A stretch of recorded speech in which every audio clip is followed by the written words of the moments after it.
सूफी बुजुर्ग शेख सादी रहमतुल्लाह तआला फरमाते हैं कि एक शख्स था, मेहनत मजदूरी करने के लिए निकला घर से।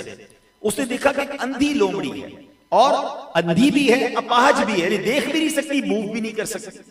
तो वो शख्स सोचने लगा कि इसके हाथ पैर भी नहीं है, ये देख भी नहीं पा रही, ये खाती कैसे है, इसको रिस्क कहां से मिलता है। वो कहता है वो उसको वहीं थोड़ी देर के लिए रुक गया।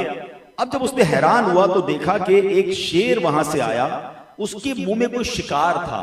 उसने वो शिकार उस लोमड़ी के सामने डाल दिया। जितना लोमड़ी ने खाना था खा लिया, बाकी वो शेर उठाकर ले गया।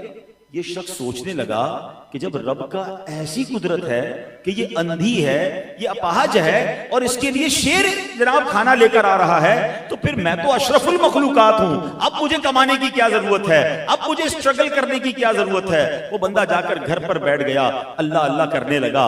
पहला दिन गुजरा, कोई खाना नहीं। दूसरा दिन गुजरा, कोई रोजी नहीं। तीसरा दिन इबादत करते हुए गुजर गया, एक जर्रा भी खाने का ना मिला।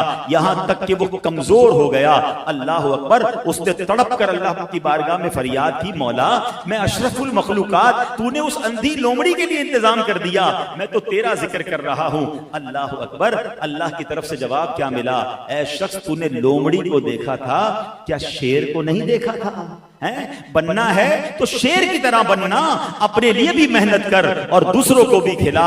अल्लाह अकबर। अब उसके होश ठिकाने आए कि मेहनत मजदूरी करना ये रब को पसंदीदा है। जो यहां समझाना मकसूद है ना, काम काज से इस्लाम ने नहीं रोका है, मगर सब कुछ काम काज को समझ लेना और उसी की फिक्र में हलकान होते रहना, उसी की फिक्र में टेंशन में रहना और जनाब उन वसवसों की वजह से अपनी फैमिली को भी टेंशन में मुब्तला कर देना, ये शरीयत नहीं कहती है। अल्लाह पर भरोसा रखें, अपनी तरफ से कोशिश पूरी करें, फिर अल्लाह पर छोड़ दें। वो कारसाज है, वो मदद करने वाला है। यकीनन कभी के दिन बड़े होते हैं, कभी की रातें बड़ी होती हैं, कभी धूप होती है, कभी छांव होती है, कभी जनाब बारिश का मौसम होता है। जिस तरह मौसम बदलते हैं, इस तरह जिंदगी के दौर भी बदलते हैं।